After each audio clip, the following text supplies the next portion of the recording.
Well, David Cameron's speech this morning contained proposals, as we've been talking about, to clamp down on illegal as well as legal immigration. New laws would allow for seizure of wages from illegal workers as the proceeds of crime. He said it's become too easy for migrants not entitled to be in the country to exploit loopholes. With us now is Tony Smith, the former head of the UK Border Force, who's worked for the UK Border Agency for 40 years. Tony Smith, thanks very much for coming in. How feasible does this sound, this attempt to crack down or to seize the wages of those working illegally? Well, I mean, illegal working has been a problem for a very long time now. And we did used to rely on prosecution, in fact, under the 71 Act, to prosecute people. When you do that, you have to take them to court, you have a magistrate looks at the matter, then the magistrate may recommend deportation or not, and then it goes back to the Home Office. So there's been a move in recent years to move away from prosecuting people and using criminal sanctions into what we call civil and administration actions. I mean, it sounds a long-winded way to do it, but did it work? I mean, did it keep illegal immigration down? Well, no, that's the point. It didn't work because it was a very cumbersome process, and you know the courts and the police are occupied with other things, and so the move was to try and bring in administrative measures. So immigration officers are now empowered to go and serve deportation notices directly on illegal workers without having to bother the police or the courts, and to remove them summarily. And the other point to make, of course, is there's been a significant clamp down on employers, where for employing an illegal worker now, very severe penalties, £20,000 per worker. So there's a big revenue source there, and there's a significant range of enforcement measures available. So I'm not sure that moving back into prosecution for what at the end of the day is a summary offence only is really a very good tactical use of resources. But it sounds like you welcome the clampdown or the penalisation of employers. Is that working? Yes, it is, and I think we need to do more in that area, and I think that's what the thrust of the policy is to those that are benefiting from illegal working, and this is organised crime. There are traffickers and gangs bringing people in for exploited labour.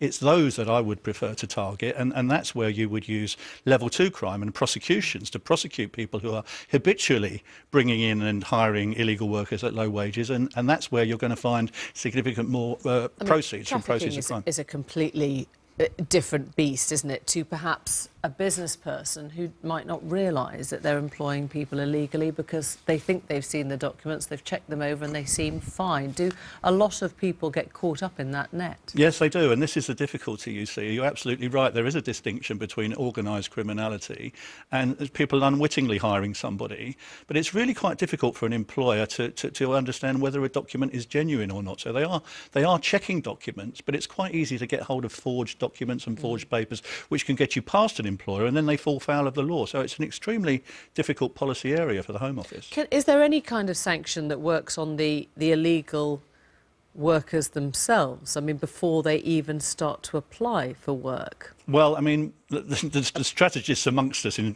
sort of border security strategy is that you have this multiple border strategy, so you exercise your controls before people come here. So essentially you've got visa operations, you've got passports being checked in Calais, for example, before people come in. So only those that actually get through are those that are entitled to. And of course these figures today that have come out, that's about legal migration. These are people that have been given permits actually to come in, and those figures are now, as you say, around 300,000. So there's a real difference between controlling illegal migration and managing legal migration. What would be your estimate or your guess, probably, of the number of forged visas, forged passports that are circulating in this country at any one moment? Well, when I was regional director in the UK Border Agency, we used to regularly visit what we called forgery factories, where there were people manufacturing vast numbers of Portuguese and Italian and French identity cards, which would probably be spotted by the trained eye.